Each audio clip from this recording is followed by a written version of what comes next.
Hello and welcome to the Half-Baked News. Palm Oil Monitor claims tension is building between countries as EU keeps lips sealed around benchmarking methodology. A recent joint task force JTF meeting between the EU, Indonesia and Malaysia showed promise for cooperation between commodity exports. However, Palm Oil Monitor, which specialises in analysis to the global palm oil debate, has said sources suggested there was friction during the discussions specifically around the topic of benchmarking. What do the EU DR regulations mean? It's predicted that an area larger than the EU was lost to deforestation between 1990 and 2020, with the EU consumption accounting for an approximate 10% of losses. In response, June saw the introduction of the EU Anti-Deforestation Regulations, or EUDR, mandating companies trading with EU member states within the bloc to provide evidence that their products do not contribute to deforestation. These regulations will be applicable as of the 30th December 2024 and deals with specific commodities. The products covered by the new legislation comprise the cattle, cocoa, coffee, palm oil, soya and wood, including products that have been fed with or have been made using these commodities, for example leather. Following further negotiations, commodities such as rubber, charcoal, printed paper products and an array of palm oil derivatives were also added to the list. The EU has said this list will be reviewed and updated. European Parliament also secured a wider definition of forest degradation that includes the conversion of primary forests or naturally regenerating forests into plantation forests or into other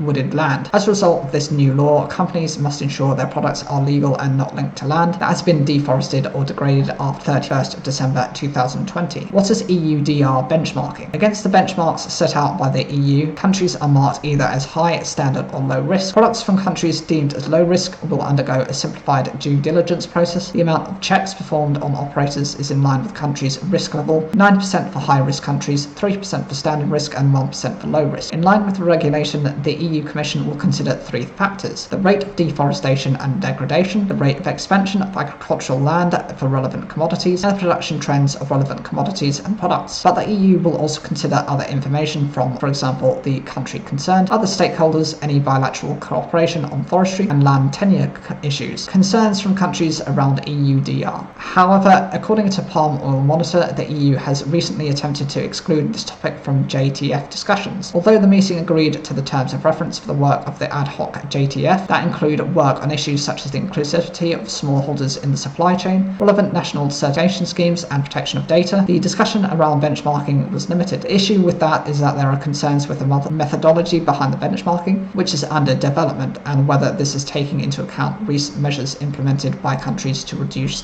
deforestation. In a recent JTF meeting, both Malaysia and Indonesia argued that it was essential to address their worries around the regulations. Concern from the two countries is that palm oil is no longer a major driver of deforestation, and therefore Brussels should be careful in trying to implement the regulations. For example, according to the World Resources Institute, WRI, Indonesia and Malaysia have reduced their primary forest loss by 64% and 57% respectively. From a data perspective, this gives Indonesia a good argument for it to be considered a low-risk country. According to Palm Oil Monitor, the EU said that at the initial JTF meeting that it would not share the methodology or commit to transparency. Sources tell us that the EU committed to essentially nothing beyond sharing information about technical compliance efforts, revealed Palm Oil Monitor. Fears over benchmarking have been raised by several countries now, as flagged in meeting minutes from the World Trade Organization, or WTO. Almost 12 months ago, Brazil and Argentina also raised questions about how benchmarking would work. Brazil considers that the benchmarking system is discriminatory and distorts trade. The minutes read, proposed country benchmarking system with its tiered classification will not contribute to fighting deforestation and forest degradation. On the contrary, it will only promote trade diversion in favor of highly subsidized producers. It continued, the proposed regulation and more specifically the benchmarking system appear to be inherently discriminatory with potential to severely limit and distort trade. Furthermore, a significant number of other provisions contain elements of arbitrariness and discrimination, ranging from the scope of the measure to the monitoring and enforcement mechanisms set out in it. While Argentina reportedly said it shared Indonesia's concern about the classification of countries according to an alleged risk of deforestation, its disruption on the horizon. Commenting further, Anna Doherty, senior trade and customs specialist at the Institute of Export and International Trade, said the mechanism for benchmarking is not yet known and the Commission has up to 18 months to publish these classifications. Since large businesses also have the same timeline to comply with the rules, they might not find which category a trade partner falls into until just before the laws kick in, which can be disruptive for supply chains. We expect the EU to engage with industry and affected countries about this benchmarking process and the